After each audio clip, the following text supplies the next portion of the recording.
Hey there, guys. Welcome to today's amazing episode. I have with me somebody who I would deem an inspiration. I'm actually quite, I don't know, starstruck almost, if you want to say that, having this amazing guy on.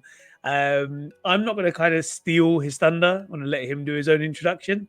So, Dr. Arnold, over to you, my friend. If you could just give a brief introduction to yourself, who you are, and then I'll get into why I see you as such an inspiration, my friend. Yeah, no, thank you for that intro. Usually it's the other way around. Usually I'm the one introing other people, so it's a bit strange to be on the other side. So my name is Dr. Arnold. I, was born in Zimbabwe, moved to England because my family, my parents wanted better opportunities for me and my brothers, and going through the school system, wasn't too sure what I wanted to do. You know, wanted to be in healthcare. So really, the options when you're that young okay, if you're going to healthcare, you're going to become a medical doctor. That's almost like the only option you're presented with. Yeah. So I was going for that route.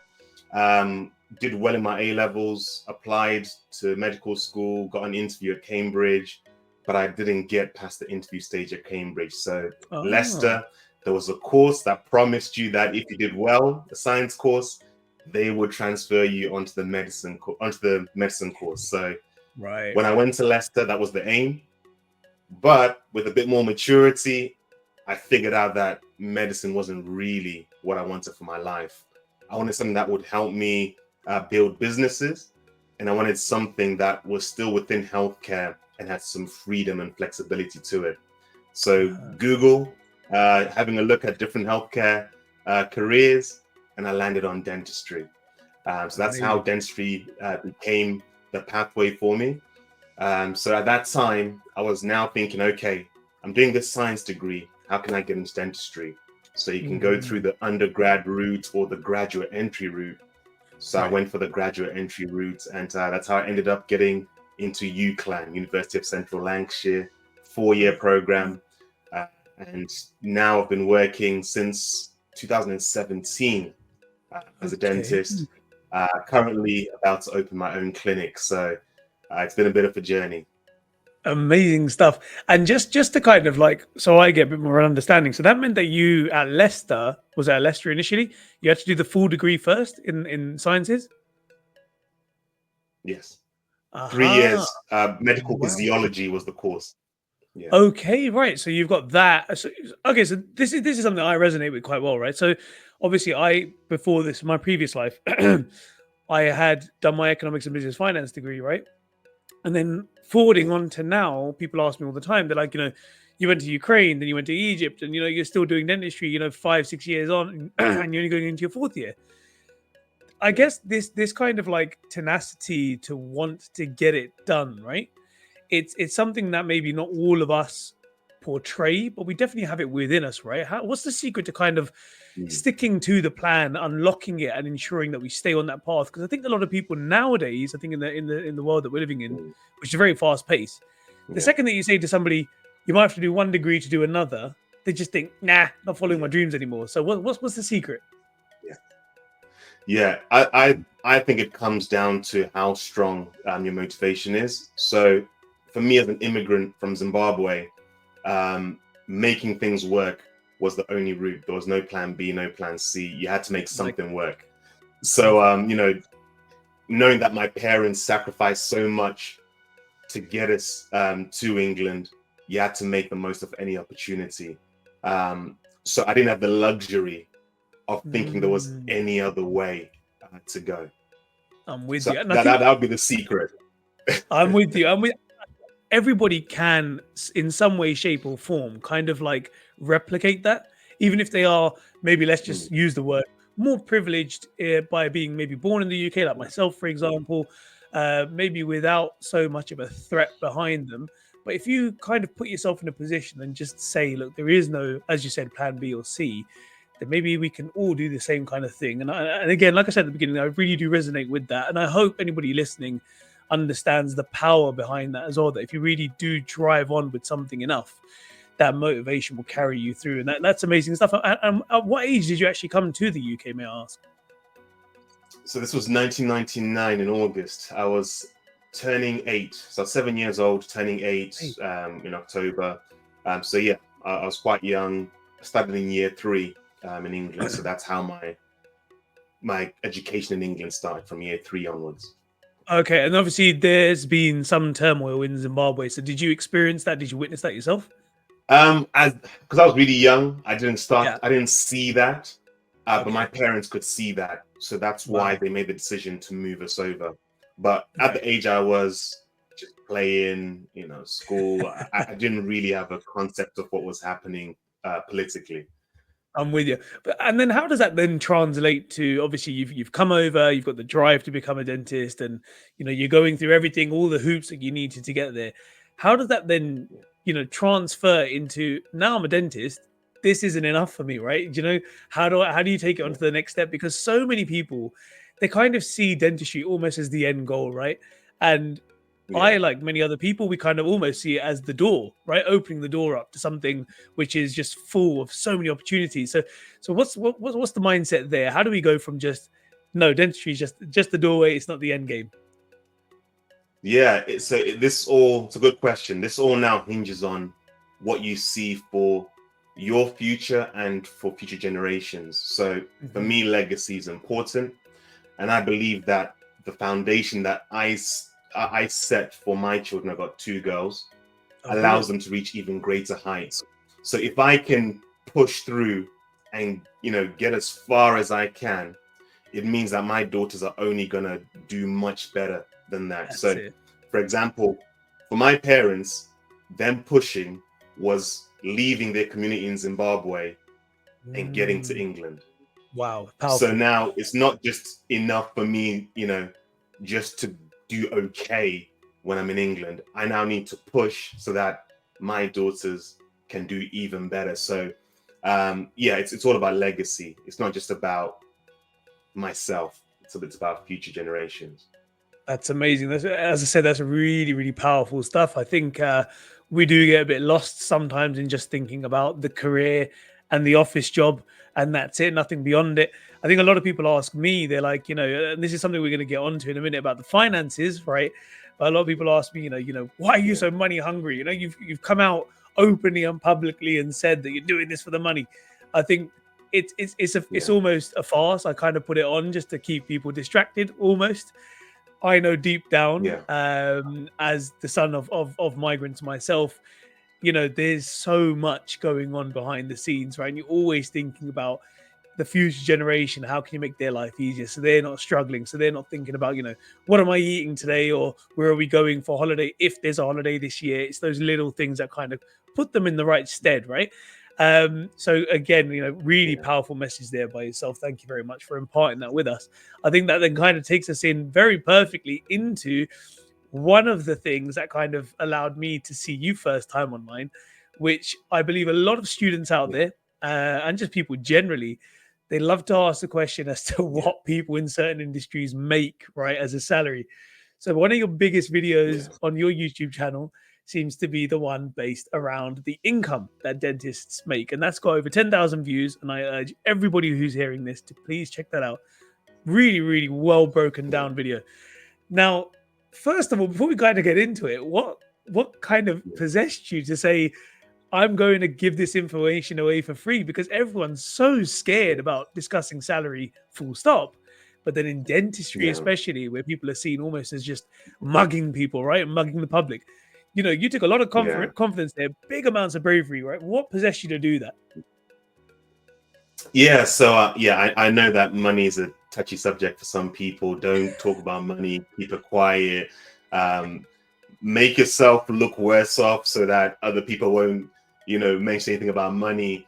Um, and for me, I just don't see money as a dirty topic or word Of to course. say.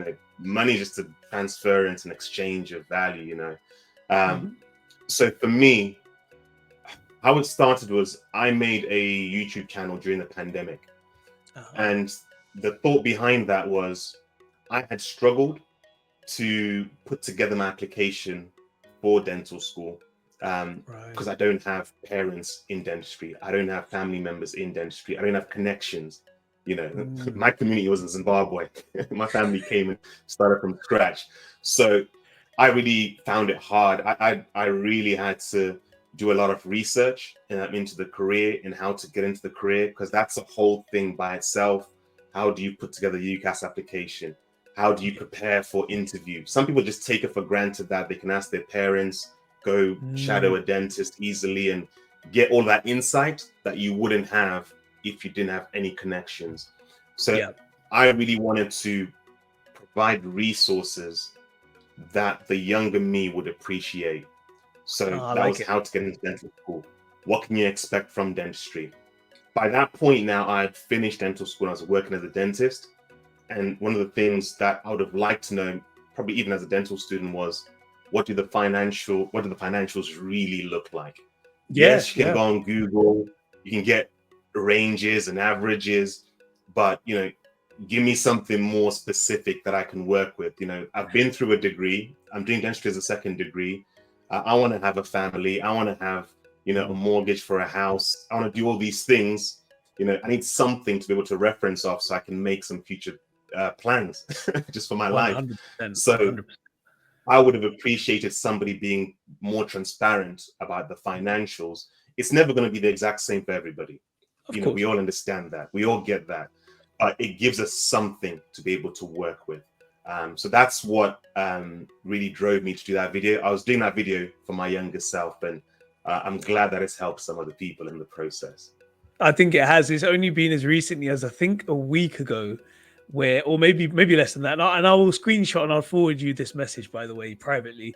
But somebody reached out to me and said, "You got to watch this video. This guy's a legend, right?" And I was like, I clicked it, and it was your video, right? And immediately I was thinking, I know he's a legend, right? And I've got him coming on Monday. I didn't say anything.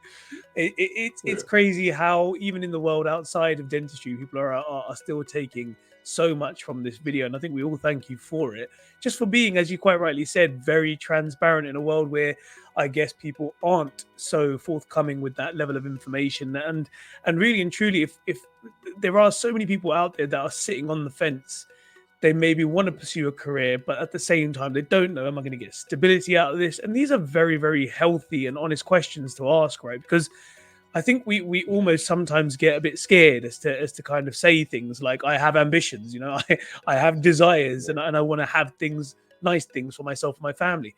The truth is we're human, and to accept that there's nothing wrong with it, and understanding the salaries within certain industries and certain potentials financially speaking, I don't think there's anything wrong with it. We should embrace it.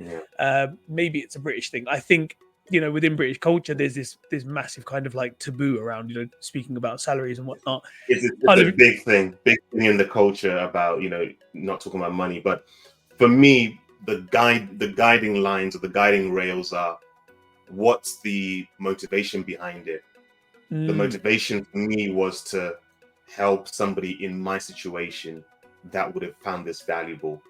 If my motivation was I want to show off, just brag about, how much I make, if the motivation was different, I think people would sense that. But I think people are mature enough to be able to see, what's trying to be put across, and that it's not that type of video where, get into dentistry because you'll be rich and you can drive flashy cars. And no, you have to look at what's the motivation behind it. There's probably better careers out there that could probably allow for that compared to dentistry. But speaking of that, actually, in terms of your advice, what would you say, what kind of students that are sort of, again, now we're going back to GCSE level even, or even before that are speaking to their careers advisors, and they're trying to understand what career works for me? Maybe a younger version of you that's sitting there and saying, I want to go into healthcare, I just don't know which route, right? What's the advice that you'd give to those guys out there and girls out there that are considering it? And what makes a good dentist? Or should I rephrase that, actually? Not what makes a good dentist, but what are the key characteristics that kind of suit dentistry within a person at that age? Yeah, okay. So this is for the person who is maybe doing the GCSEs, about to their A levels, and they're considering career options. Would dentistry be a good option for them? So I'll just go along those lines. Yeah. So what I would say is, number one, are you somebody who's um, quite confident at communicating and helping people to understand things. So can you break down concepts? So, okay, let's think about your career or your job as a dentist. You're going to need to diagnose, and then you need to communicate that diagnosis to your patient so they can take the necessary actions and make the necessary decisions to be better off with their dental health. So Yeah. communication is pivotal, it's key. You might be extremely smart, but if you can't communicate, then your patients won't make the best choices for themselves because you haven't communicated in a way that they understand. You know, in a Perfect. communication way method that works for you, it's all about, does the patient understand what you're Mm, saying and receiving it the way that it's meant to be received? So are you somebody that is willing to invest in communication, yeah. able to communicate well and clearly? That's going to be number one. So if you can do that or are willing to invest into that, that's a tick for dentistry.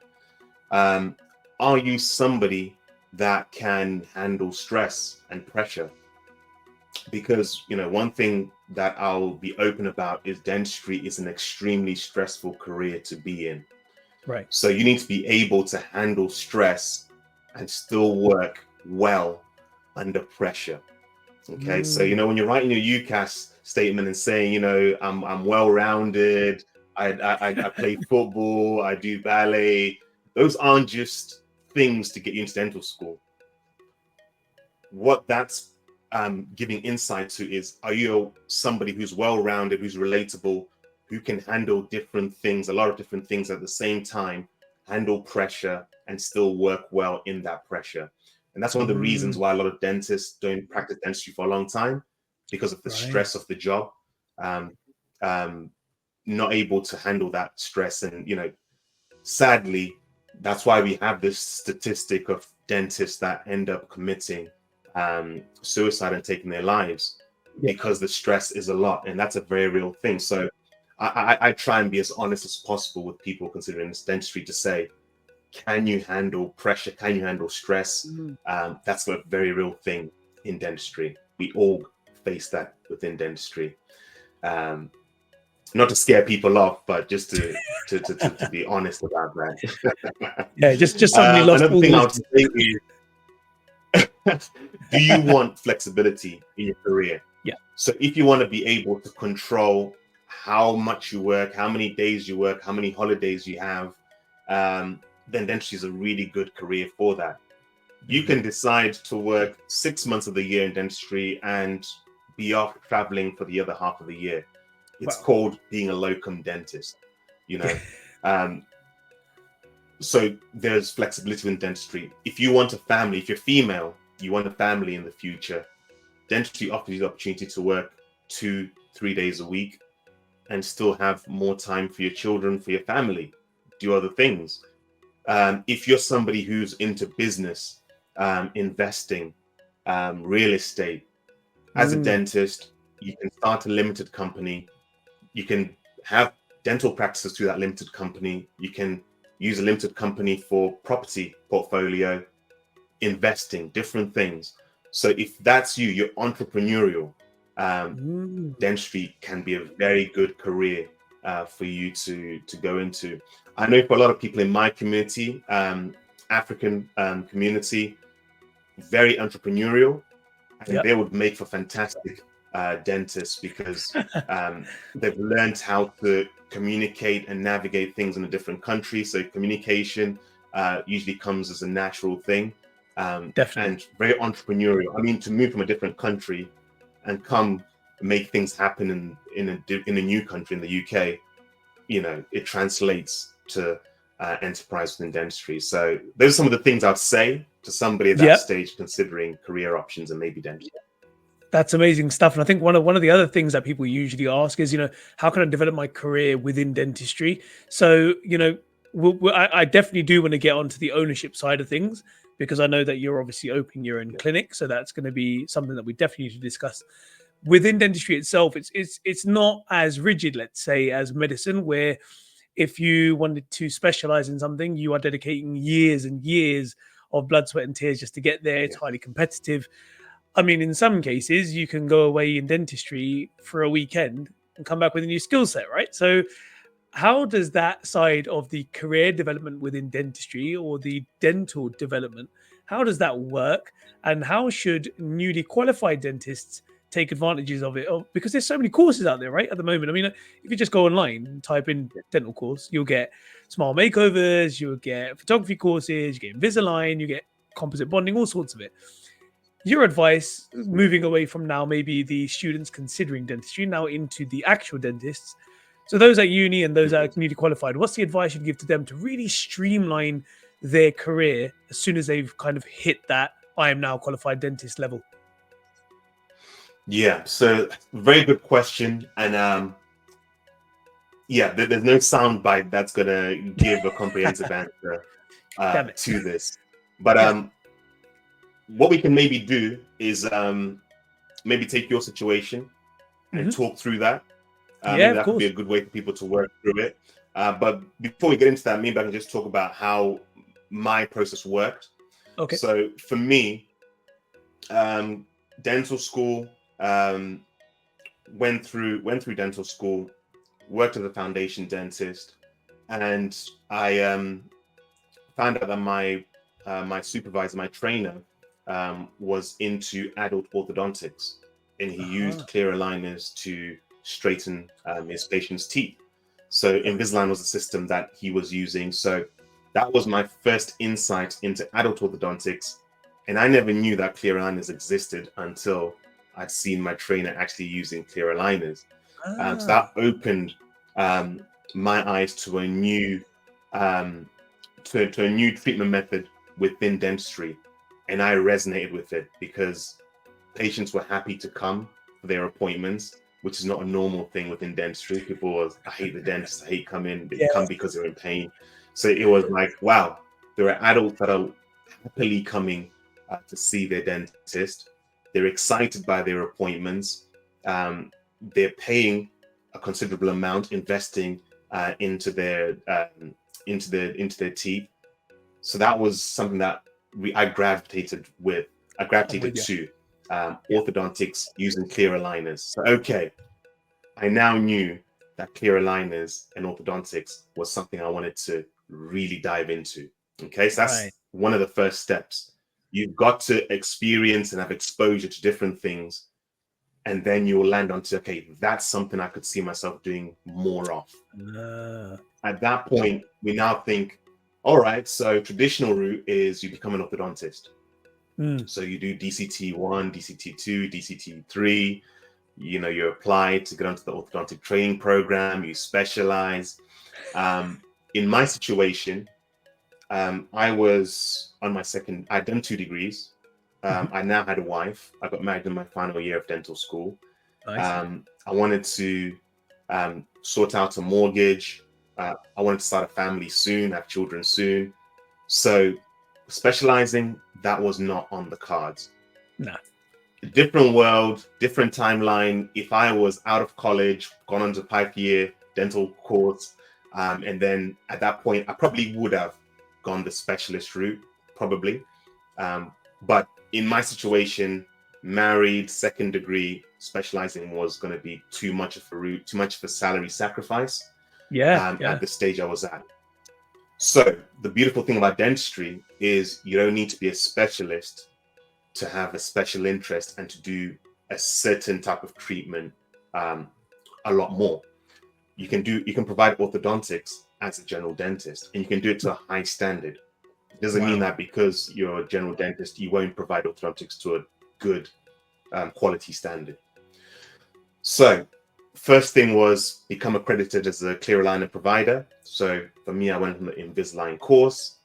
From there, I then wanted to really become exceptional at what I do and the service I provide. Because if you Right. provide an exceptional service, you're going to get happy patients.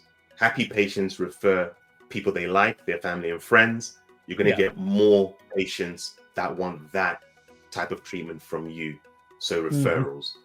Um, so I wanted to become exceptional at providing clear aligner treatment for my patients. So I went on a diploma. Sorry, not a Oh, diploma first. It was a 2.5 year course. oh wow. And this was on fixed orthodontics. Okay, Okay. so this was run by two consultant orthodontists. So they're orthodontists, they're specialists within orthodontics, Right. they're consultants, so they train dentists to become orthodontists. They work within hospital Oh, setting. So that's what okay. consultants do. So I was learning from people that train specialists into becoming specialists. Oh, Um, wow.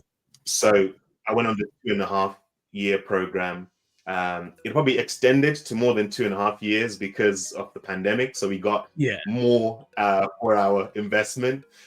So I learned how to actually place fixed braces, Oh, and I learned most of the theory that goes behind, as much as could be taught within 2.5 years by consultant orthodontists. So I had a very wow. good foundation and grounding in orthodontics. What a lot of dentists, the mistake that they make is they go on a weekend course to become a clear aligner provider, but they don't follow that up with more extended training to truly Yeah. understand what they're then doing with these alliances, clear aligners. And Ah, that's why a lot of pitfalls are, experienced by dentists. And you'll hear things like clear aligners don't work, or orthodontics should be left to orthodontists by people that haven't gone deep enough into becoming proficient at providing I aligners get you. or knowing about orthodontics. I also then did a diploma after that in clear aligners. So Whoa. this was by a group of clinicians. Some are general dentists that have been doing this 20, 30 years. Some are orthodontists who mainly use aligners. So I went on that diploma to then really fine tune how I used this appliance to get the best results for my patients. So this is ongoing development whilst I'm still working as a general dentist, whilst I'm still providing clear aligners and upskilling. So I identified what I wanted to do within dentistry, clear aligners, and then I went deeper into that, becoming as Right. exceptional as I can be. That's Probably a very key. long-winded answer. No, no, but that's very key advice because I genuinely do feel as though even me, when I think about it, I think scattergun, right? I just think, yeah, I'll do a little bit of this, I'll do a little bit of this, I'll do a little bit of this, and I think that's probably the trap that all of us fall into. But that's actually a gem of advice there because I've never actually thought of it like that. That wait a minute, maybe get proficient at something, and be good enough to actually provide that as a service to a level that nobody else can, and that kind of makes you at the end of the day is almost, I don't want to make it a numbers game, but referrals are the thing that keeps us going and gives us the reputation that we need as dentists, right? So why not get good at something? Why not be the Yeah, best in something? And I think following that route is ideal. I think for me, I'm always thinking as well, like, I've got to catch up on 20 years worth compared to my colleagues that are graduating at the same time as me because they're all going to be 20 yeah, years younger than me almost, right? So then I'm thinking, what can I do to achieve that? But sometimes just, a couple of yeah, years of sacrifice here and there alongside your work, again, one of the benefits of dentistry could actually be the ways that could be done, right? And I guess again, like I said, very good advice. I'm hoping anybody out there that's listening understands that when you're out there, find the thing that works for yeah, you, find the thing that you have deep interest in, and then don't just, I guess, stick with the weekend course, but do a bit more than that, right? yeah. So that's where the foundation year is key and crucial. A lot of people have this discussion about should I do a foundation year, should I not? If you can, I'd say do it because that year is all about you tasting different things, Mm, because you got freedom. It's not intense, the foundation year. You're salaried, so you don't have to worry about how much you're making. You can go on courses on the weekends, and you've got no restrictions on the time you can have for each patient, for how many appointments. So you can really start to taste and experience different treatment modalities until you find something that you're really excited by and then go deeper into that. But even at the dental school stage, so, for yourself, what would you say, you've been enjoying? Um, yeah, in your time at dental school. I mean, the thing is, I when we were over in Egypt, we would just finished our third year. And when I came to Slovakia, we got pushed back to the third year. It's a bit annoying, but Egyptian third year was our first clinical year, so we only really got into sort of just your typical fillings and routine checkups. Now, Yeah, from September onwards, we're going to start again with clinics here in Slovakia. So I wouldn't be able to probably say at this stage beyond again your typical, fillings and checkovers and oral diagnosis in general that I'd know much to probably make a yeah, call on it. But I think just from yeah, experiencing things that I've seen online, like from your channel, for example, the advice you've given, and then just generally on social media and from my network, I would say that I'm mm, I'm probably somebody who likes to keep treatments as efficient and I don't want to use the word quick because people really misinterpret that word, right? yeah, Um, Efficient and streamlined as possible. So I think I I like the idea of Invisalign and aligners and stuff.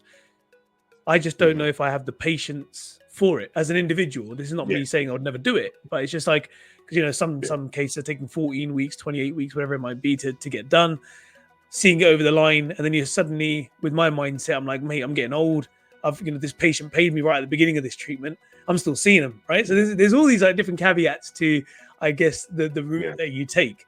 And I think the closer yeah, that I get to that through experience, as you quite rightly said, then I'll start yeah. understanding, what is my shtick? What am I gonna go with? So I think within the next couple of years, I Yeah. hopefully should have an idea.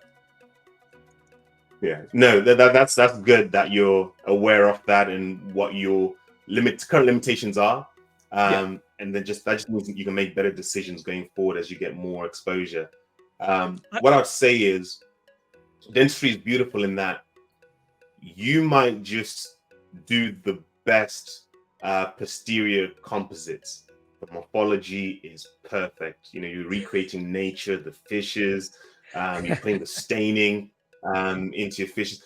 Like that's actually something you can niche down in within dentistry and do very mm, well. The fact that you do beautiful, you really are the artistic type. You do beautiful composites. You can you can ride with that for the rest of your career. You become the person that people refer to for composite work. You become the person that maybe starts courses that trains other dentists how to recreate that morphology. mhm. That is its own thing, and that's just doing posterior composites, for example. Wow. You might be on the other spectrum. You love reconstructing the whole mouth from no teeth to all on four implants, or Yep. you know just reconstruct full mouth rehabilitation. That might be you. And again, you can do well within dentistry doing that. So I think sometimes you feel like you need to say that you're going for the biggest thing in the world by doing full mouth, but you Yeah. can do just as well just doing composites to a high Wow. standard that other clinicians come to you to have their composites done. So I'd say that to say don't feel like you have to choose something that you know will wow other people. Yeah. wow other, I'm you with know, you. I feel good because I'm telling you that I'm going to be a full mouth rehab dentist. You Exactly. can do well in so many streams of dentistry. Own it. Um, yeah, no, sorry, you're about to say something before I jumped in there. No, no, no. I was just about to say the other end of the spectrum could also even be the entrepreneurial side, right? So almost not in the mouth dentistry. So, I'm conscious of time as well. So I just want to kind of get to that because obviously you're now opening your clinic. I've seen the website. There's a nice, healthy waiting list going on there. So, guys, Yeah. check that out as well. And I'll leave the link in the description for everybody there for the Lancashire Smiles Dental Clinic. Is that still the name that you're going with?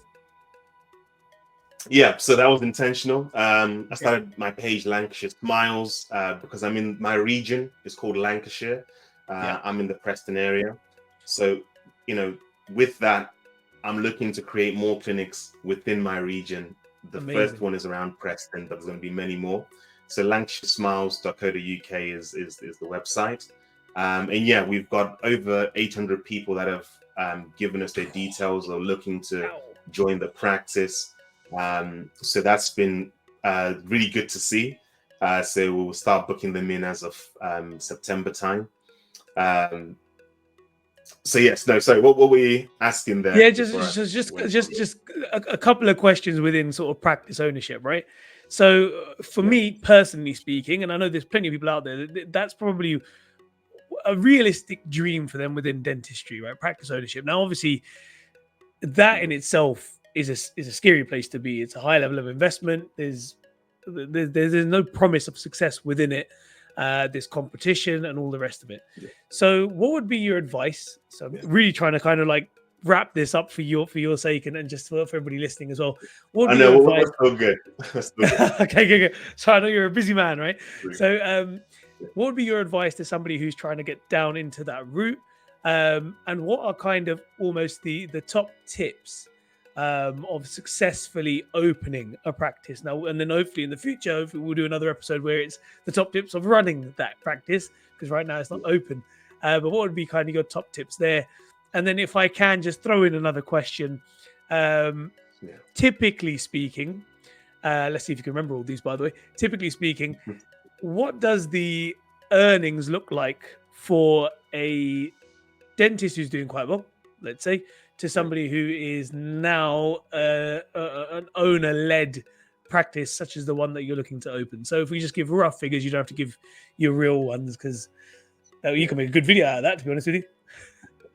All right. So you have to remind me about the second part to the question. Sure. Yeah, that's me getting carried So away. in terms of practice ownership, I would go back to, okay, for me, I knew I wanted to be in healthcare and business. That was a big thing for me. I wanted to be able to start businesses.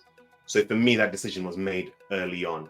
Nice. You have to make sure that entrepreneurship is part of your plans for the future. Not just Yeah. because it sounds cool or sounds sexy, but are you somebody who's entrepreneurial? Yeah. And the evidence to that will be, what have you done before? Mm. Have you got the tendencies, of a business person, or what you're doing currently? Yeah. You got to prove to yourself that this is something that you really want, because it comes with its own challenges, running Mm. a business. So, have you made that decision yet that that's the path you really want to go? Just the same way as you would decide, I want to go into implants, I want to go into endo, I want to go into orthodontics.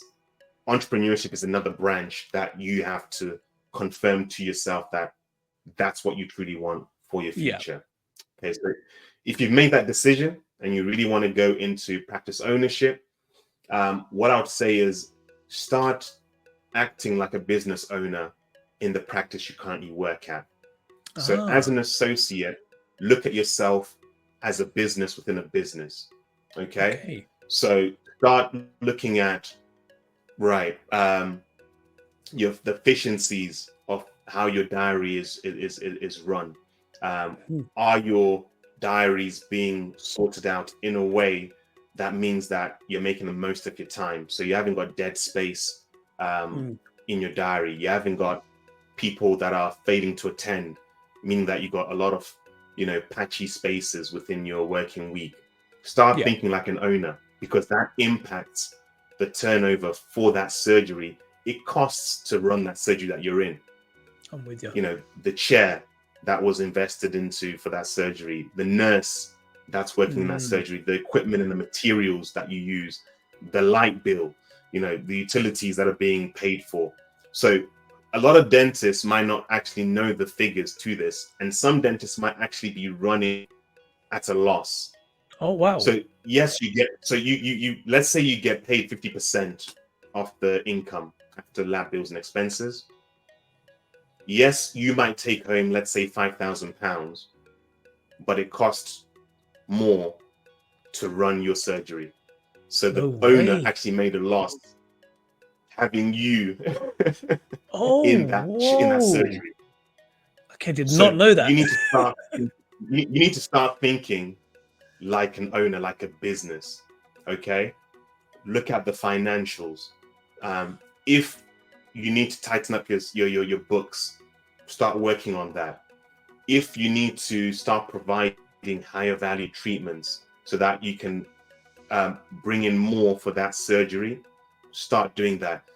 If maybe you're not getting the patients that want that high value treatment, you now you need to think about, okay, how are we attracting the patients that want this type of treatment? Patients that Okay. need implants, how are we attracting them to have that treatment in this practice, in this surgery? So you now need to start thinking like a business. Mm. Once you get quite confident and good at that, then you need to start thinking about, right, how much do I need to save up to start a practice? What do I need to have in place to actually open a practice? So you now start thinking about the property, the premise that you're going to be using, the area. Most likely in your contract, there'll be a certain radius that you can't work within. So let's Ah, say, okay. where are you based at the moment? I mean, I'm in Slovakia, but usually home is Kent in the southeast. Kent. So let's say you're working in Kent. The practice you're working in Kent might say you can't start a practice or work within 5 miles of that area in Kent. So you need to Ah, start thinking about, right, where would I want to work? What areas would I want to work? What demographic do I want to serve? Where would I set up this new practice? So you start to think about these things. One thing that helped me was, once I was becoming confident that I can handle general dentistry, I can handle orthodontic treatment, I then started to look at, okay, I want to save X amount each month that's going towards a practice uh-huh. bill.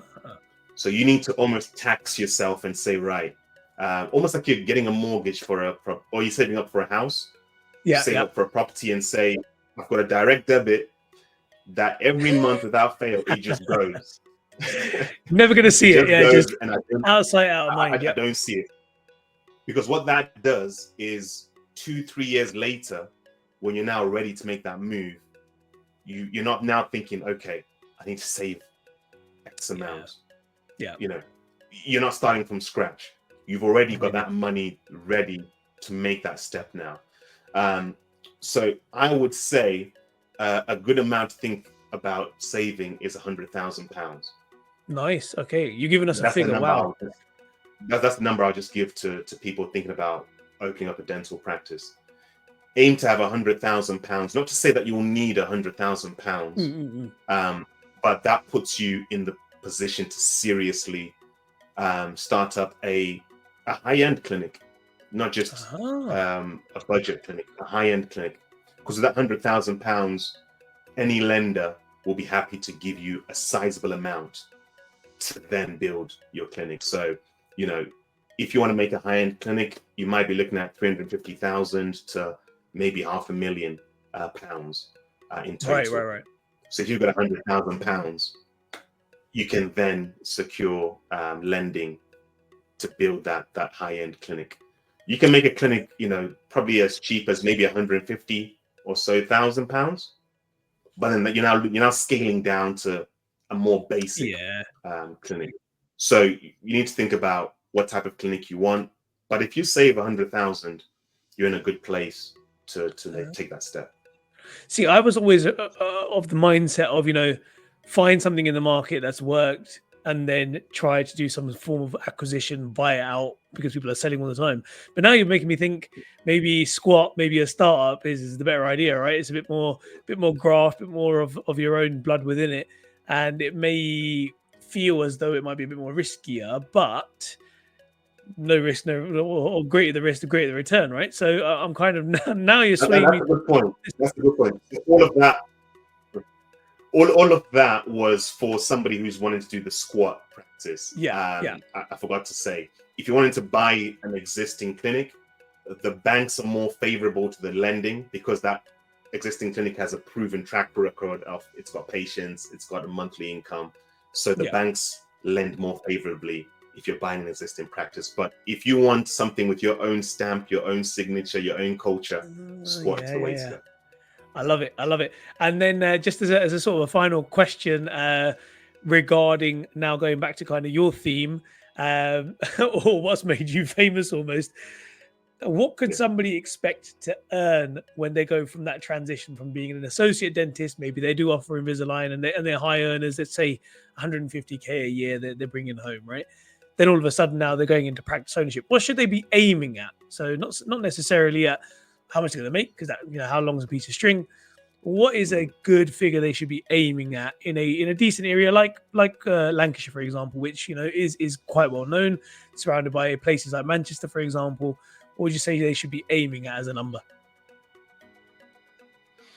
Yeah. So I'm trying to think the best way to approach this. So, okay, the first thing is, if you're serious about practice ownership, right? This goes back to being a business within a business. Yep. Does the turnover that you produce where you're working, would it cover staff costs? Would it cover the bills, materials, equipment?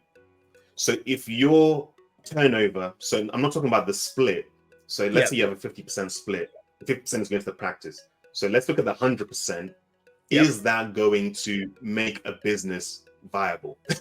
Is there going to be some profit? Will you even make a pound? Yeah. If you're Are you in the black or are you in the red? numbers. Yeah. That's where we've got to start. Okay. Right. So if that's a tick, all right, let's move on to the next step. Are you making enough money that you could pay the bills and still pay yourself something? Okay. Now, you might just be, let's say you're making a profit of £30,000. Mm-hmm. Let's say your costs are £200,000 a year. Mm-hmm. Your profit or your actual whatever you generate comes to £250,000. Yeah. So that means that the profit's been £50,000. This basic maths, and there's more to it. So that means that if you wanted to pay yourself, the most you can pay yourself is £50,000. It means that the business has no savings, it's got no reserves. That's the money you got to play with to pay yourself. Yeah. Okay.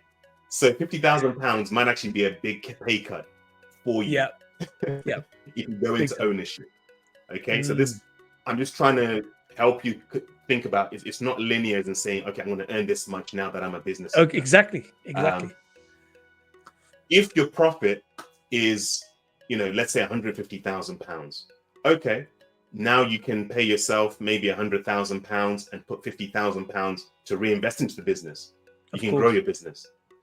Okay, now you can earn £100,000. Are you currently earning more than £100,000? If I'm earning 100,000, okay, so you're going to start earning 100,000, but you've got the added risk and stress of staff, people calling in sick, handling a business. You've got to add, is it worth it? You're going to be paid the same amount. Is it worth it? You've got to answer that. Is that a yes or no?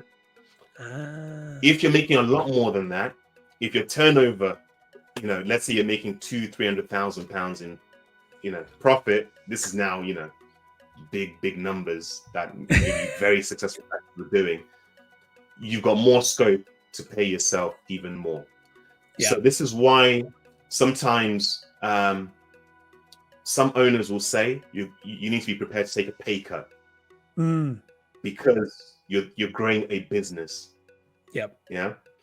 Long term with a business, the dental practice, it's you make the money on the exit when you sell it, or once it's mature and it's generating a high income, a high revenue, then you start to make a good income from a dental practice. So for my first year, I'm probably going to pay myself $0. Wow. So I'm taking a pay cut by going into ownership. But I'm doing that because I know in the future, I've got a business that's going to be able to be sold for a lot more money. I'm going to have freedom in that when I get other clinicians working within the business, I don't need to be there all the time. I can take a 3-month holiday and not be thinking I need to get back so I can finish off treatments. I'm not tethered to the dental practice. Whereas as an associate, you can't just go away for 6 months. because you've got course of treatment to finish. Yeah. You've got patients to see. And that's why I said locum dentist for those that want to go away for 6 months. Because as a locum, Yeah. you can just go. You're just working as a locum. So I hope that answers your question. Yeah. And I think something to add there, obviously, as always, that what we haven't mentioned there is scale. I mean, who's to say this one clinic isn't? Well, you've already mentioned it already. Like, the Lancashire area is kind of, that's why you call it Lancashire Smiles, not Preston Smiles, right? Because we want to kind of scale up.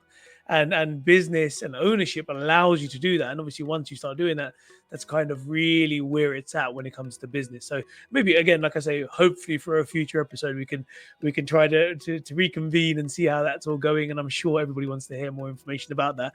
But just to kind of wrap it up, what I want to say though, I think just to make it even more, I guess, tangible for people, is I hope that framework of a business within a business helps. But I'd say if you can be an associate that's breaking the 100,000 mark in the practice as an associate, that's a good place to be, to say, okay, I could cover bills for staff, for equipment, that's a good place to be.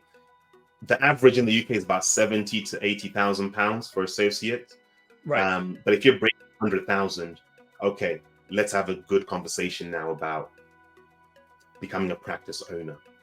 Okay. And that's for anybody listening who's a bit confused. 80,000 isn't the salary. This is, Dr. Arnold mentioned it earlier. This is kind of if you put it in as a gross and then take away all the costs without any split, and then you're walking away with X amount, right? So very well put there. And I'm now going to use that as my kind of key indicator when I'm out there in the world earning, hopefully, because again, ownership is probably the thing that I'm most excited about, hopefully, when the time is right. Before you go, my friend, if you just wrap it up with kind of your final thoughts for anybody listening, and especially more so those people that are aspiring dentists or newly qualified that have probably taken many gems from this episode. Any last thoughts from you? Yeah. Summarize, for aspiring dentists, what I'd say is really what you need to do is you need to network with current dental students.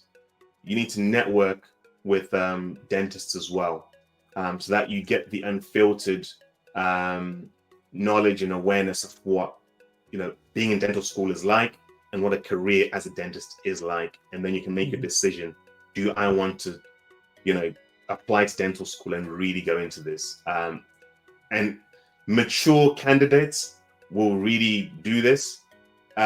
Some candidates will just apply to dental school thinking, I think it'll be a good career for me, so I'll apply. I've got good grades.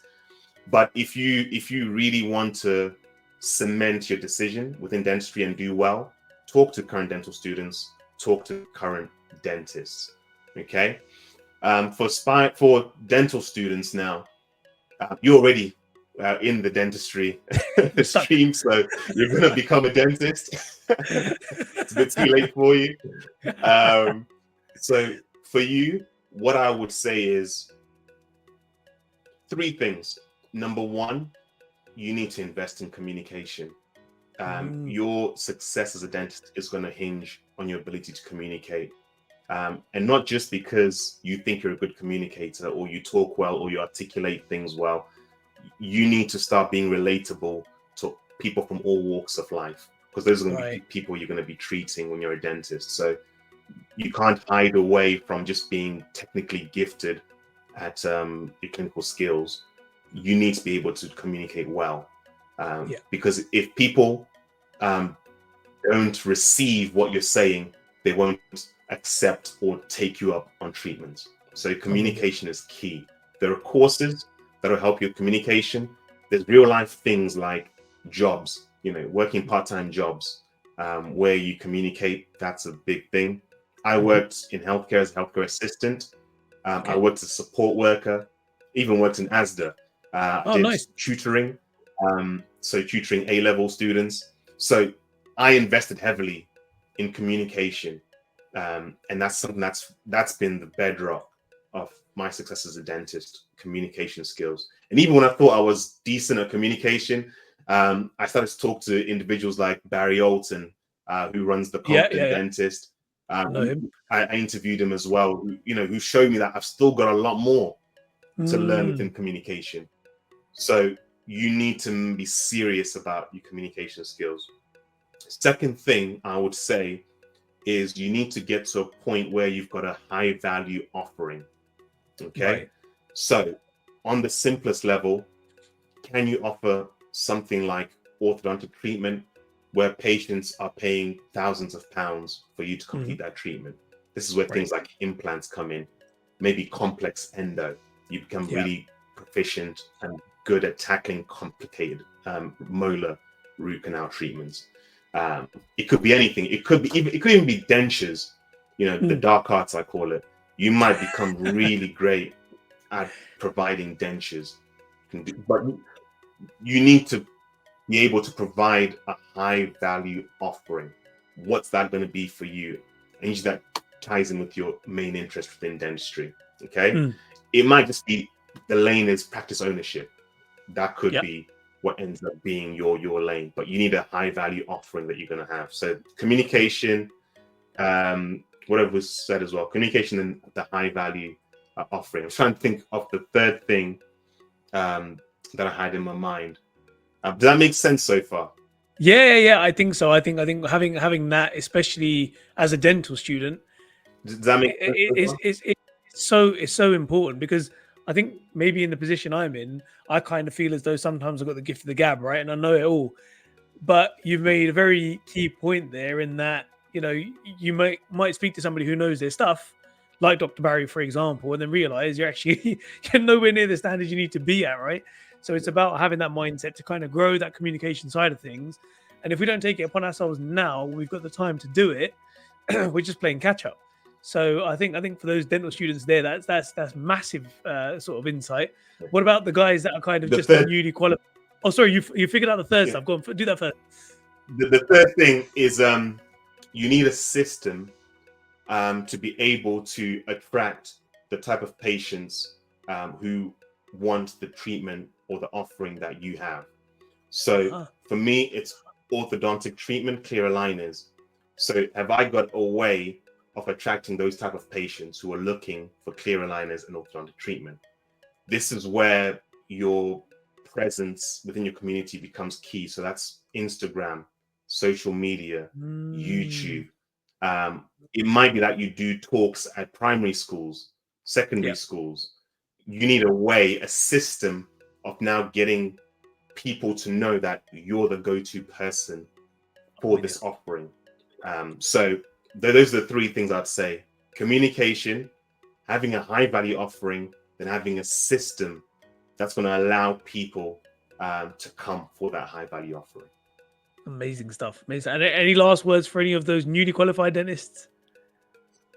Newly qualified dentists, you're mainly going to be in your foundation year. Taste, taste, taste. Really use that year to the full. So, I was, providing what I call private dentistry under the NHS. And what I mean by that is I was booking out a long amount of time for my patients. So I was, if I needed to make models, I was making models. If I needed to take time to plan and take photos, I was doing that. The trap that newly qualified dentists fall into is I want to become very fast at doing things so that I can show that I can cover a lot of UDAs Yeah. every month. That's the wrong approach. This is the time where you can spend an hour in your checkup appointment with a patient, getting to know them, getting to understand them, getting to relate with them, getting to find out what their needs are, not just in and out. Have they thought about really improving their oral health, comprehensively, not just the thing that, the tooth that's broken down here, but they've got other issues that they've never really addressed because nobody's really communicated it clearly to them. This is your Yeah. chance to communicate well, improve communication skills, and comprehensively treat patients. So taste, taste, taste, take time with your patients, take photographs, get to learn how to use a camera. because you're going to need to build up a portfolio to learn from yourself and to be able to showcase your work to other patients who are going to want that same type of treatment. So, Exactly, yeah. learn your camera skills. You've got loops, learn to use your loops. This is the year of learning. And if you let it pass by, if you just take it easy, because you can, it's a really relaxed year. You can take it easy. If you take it easy, you're just going to pay for it down the line Oh, with further courses and taking a longer time to reach where you want to be. perfect stuff. I've learned so much, and if I'm the only one that has taken anything away from this, then job done. Because that's been a very, very insightful time with you, Dr. Arnold. I just want to say first and foremost, thank you so much for joining, and to anybody else who's listening, thank you guys for joining in. I hope you guys have learned as much as I have. At least even half of that would be, I think, completely life altering. It's helped me now sort of focus a bit more on my future aspirations. And hopefully we will do another one of these in the future if time permits. Dr. Arnold's a busy man, and hopefully we'll be catching up with you with your new clinic. That'll be amazing stuff. So, Doc, really from the bottom of my heart, thank you so much for taking the time today, my friend. And everyone else, yeah, leave your comments in the comment section below. Let me know what your feedback is, because that is priceless. Thank you very much once again, guys, for tuning in, and I'll see you hopefully on the next one. Take care. Bye bye.